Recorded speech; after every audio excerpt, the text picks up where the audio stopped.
Hello friends, welcome to Meera Mind Voice. Day 64 in Big Boss House. நிறைய பேர் சேனலை பார்க்குறீங்க, ரொம்ப சந்தோஷமாக இருக்குது. ஆனால் அத்தனை பேருமே சப்ஸ்கிரைப் பண்ணிங்கன்னா இன்னும் சந்தோஷமாக இருக்கும். தேங்க்யூ.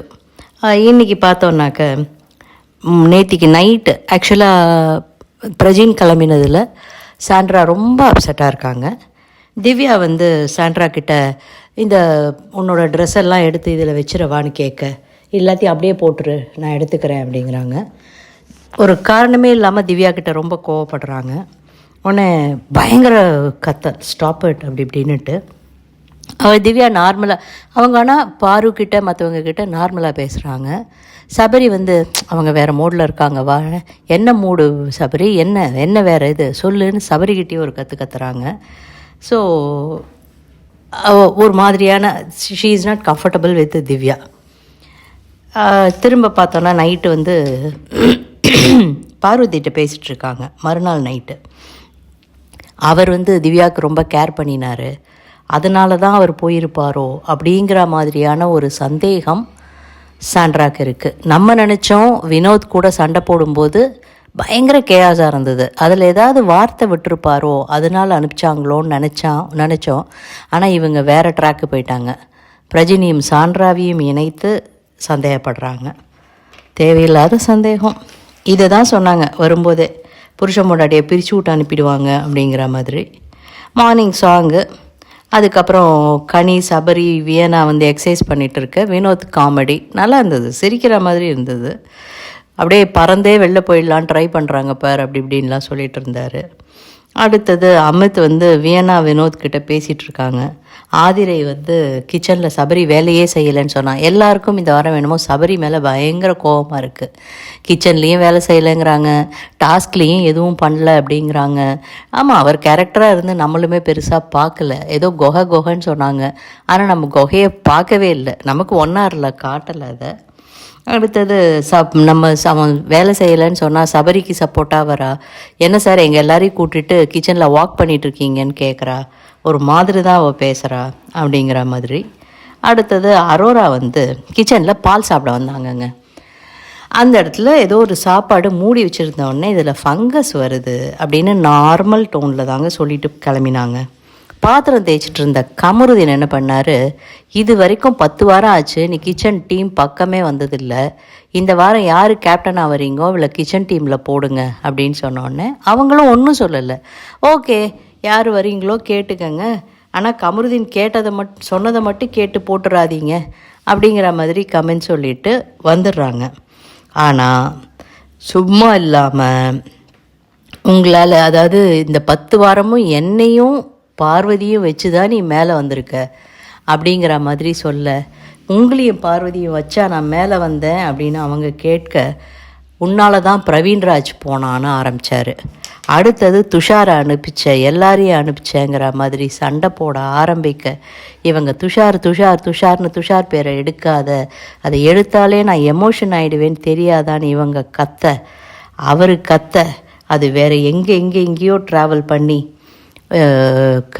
கம்மல் போட்டிருக்கிற காதுக்கு அது கூட காதில் விழாதான்னு அரோரா கேட்க, உடனே உன்னோட கம்மல் தானே கழட்டி தந்துடுறேன், நெக்லஸையும் கொடுத்துட்றேன், வேறு ஏதாவது ஜட்டி ஏதாவது கொடுத்துருந்தியா அப்படின்னு கேட்க, அமித்தே ஏய் என்ன பேசுகிற நீ அப்படின்னு கோவப்படுற அளவுக்கு கமருதீனுக்கு கோவம் வந்துட்டா வார்த்தை விடுறாரு, அவ்வளோ விடுறாரு. பார்வதி அங்கேருந்து வந்து ஏதோ சொல்ல போக, நீங்கள் போயிடுங்க அப்புறம் நம்ம சேர்ந்து விளையாடுறோன்னு சொல்லிடுவாங்கன்னு சொன்னவர், திரும்ப பார்வதி வந்து பின்னாடியிலேருந்து, அவர் பக்கத்தில் நின்று கத்தினா தானே சேர்ந்து விளையாடுவாங்க, பின்னாடியிலேருந்து அவங்களும் பேச, அந்த இடத்துல ஆதிரை வந்து அரோராவுக்கு சப்போர்ட் பண்ண, ஆதிரையை பயங்கர கேயாஸ்.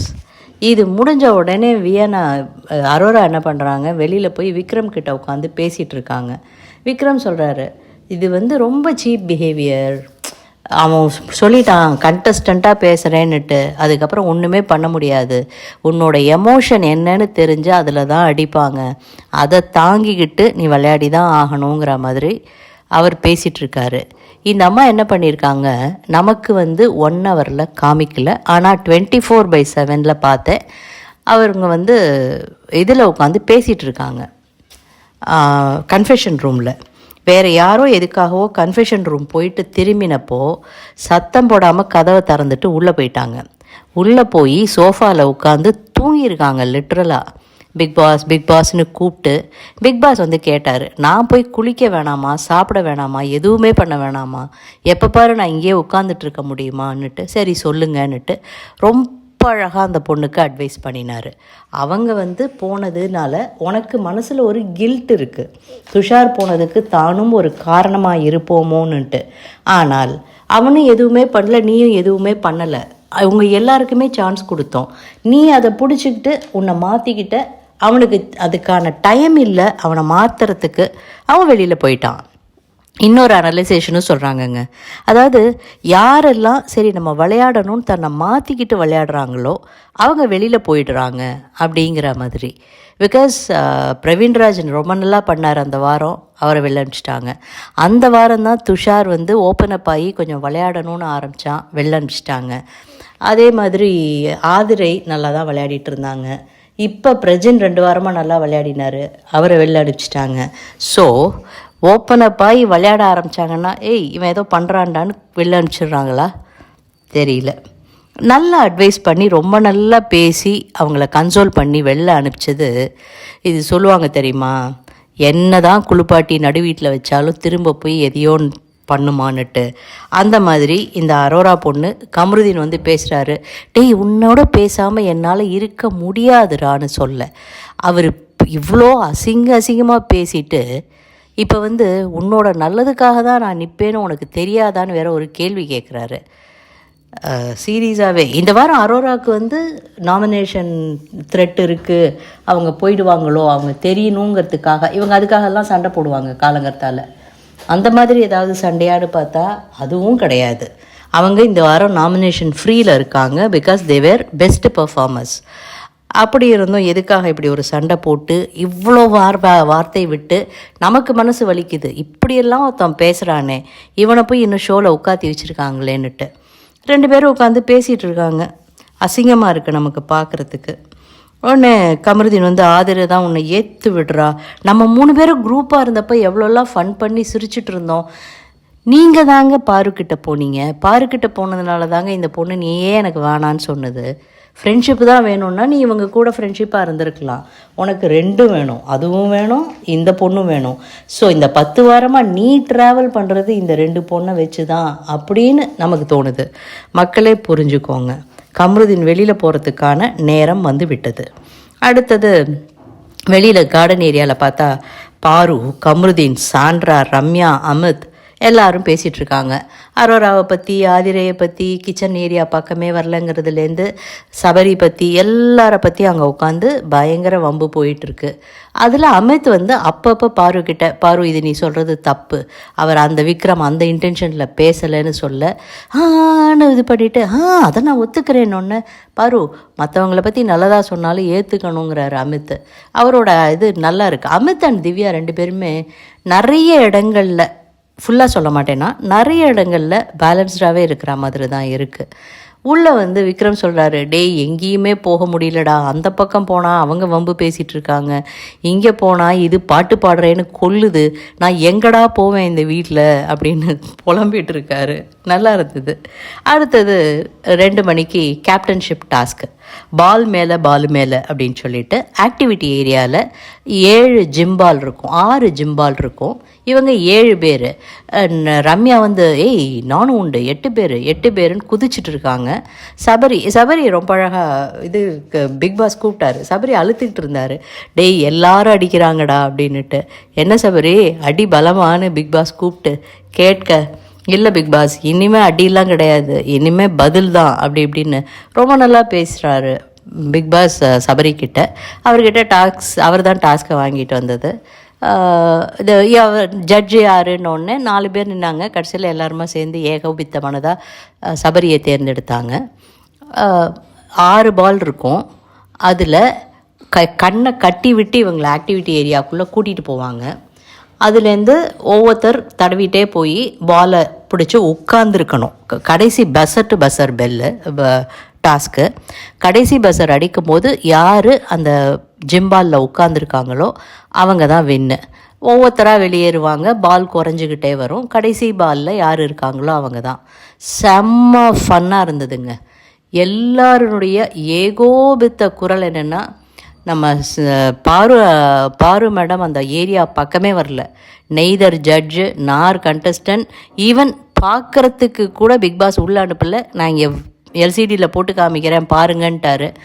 அதனால் ரொம்ப அருமையாக பயங்கர என்டர்டெய்னிங்காக இருந்தது அந்த டாஸ்க்கு. ஃபஸ்ட்டு வெளியில் வந்தது கனி. விக்ரம்லாம் வேறு லெவலில் பண்ணிகிட்டு இருந்தார். அவர் மேலே ஏறி மலையிலேருந்து கீழே விழுற மாதிரி ஆதிரை விழுந்தாங்க பாருங்கள். பின்மண்டையில் நல்லா அடிபட்டிருக்கும் அந்த பொண்ணுக்கு பாவம். செகண்டாக சுபிக்ஷா வெளில வந்தாங்க.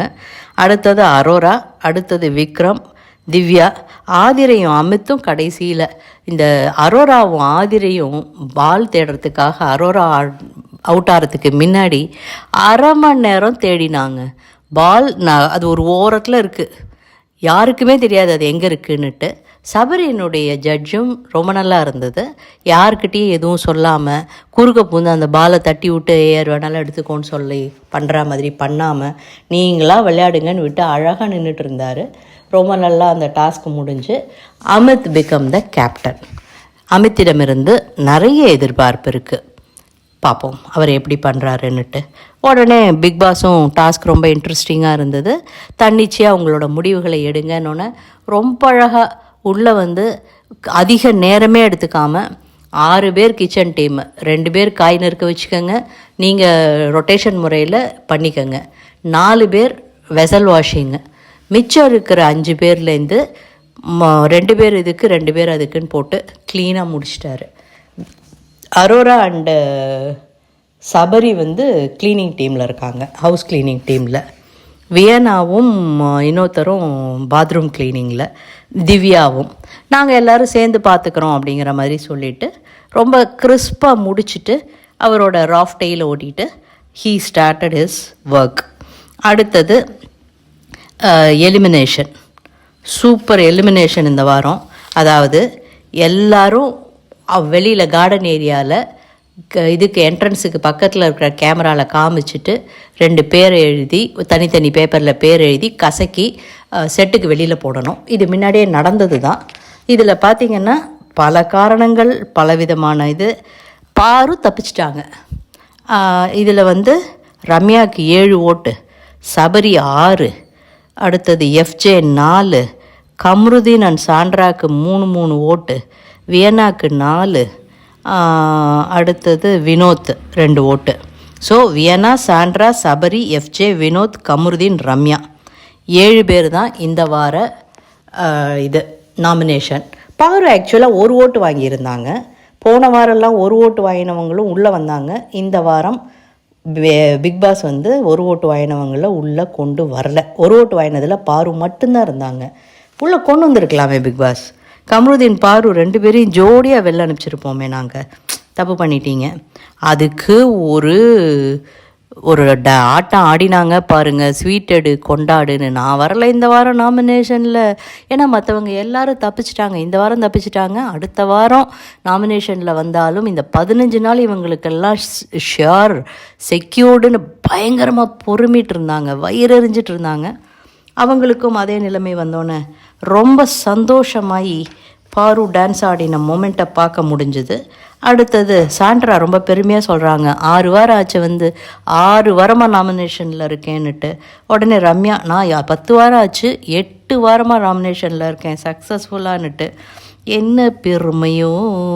அரோராட்ட வந்து ஸ்வீட் கொடுத்துட்டேன், நாமினேஷன் ஃப்ரீ ஆகிட்டேன். அரோரா கோட்டை அழித்து புதுசாக போடலாமா? இவங்க வாரம் கேட்குற கேள்வி, கோட்டை அழித்து புதுசாக போடலாமா? அரோரா சொல்லுது, கோடே வேணாம், என்னை ஆளை விடு, நான் என் கேமை விளையாட்டு நான் போகிறேன் அப்படின்னுட்டு ஏதோ பேசிட்டு ஃபன் பண்ணிக்கிட்டு ஜென்ரல் இன்சூரன்ஸுக்கு ஒரு போஸை கொடுத்து ஃபோட்டோவை போட்டு முடிச்சிட்டாங்க. ஸோ இதே மண்டே நிகழ்வுகள் மக்களே. டியூஸ்டே அன்னைக்கு வீக்லி டாஸ்க் ஸ்டார்ட்ஸு. இந்த வாரம் என்ன டாஸ்க்காக இருக்கும்? இவங்களுக்கு மட்டும் ஏஞ்சல்ஸ் அண்ட் டெவில்ஸ் கொடுத்துடக்கூடாது. வீடே ரணகலப்பட்டுரும், செட்டே உடஞ்சிரும். ஆக்சுவலாக பயங்கரமாக டெவிலாக பெர்ஃபார்ம் பண்ணி டெவிலாகவே மாறிடுவாங்க. அதுவா இல்லை கோர்ட்டு டாஸ்கா இல்லை வேறு ஏதாவது புது டாஸ்க் கொண்டு வராங்களா, இவங்கள எல்லாரையும் பஸ்ஸில் உட்காத்தி வச்சு டாஸ்க் பண்ணினா எப்படி இருக்கும்னு ஒரு நிமிஷம் யோசித்து பார்த்தோம். வெயிட் பண்ணி பார்ப்போம் என்ன டாஸ்க் கொடுக்குறாங்கன்னு. இந்த வீடியோ உங்களுக்கு பிடிச்சிருந்ததுன்னா லைக் பண்ணுங்கள், ஷேர் பண்ணுங்கள், சப்ஸ்கிரைப் பண்ண மறக்காதீங்க. தேங்க்யூ.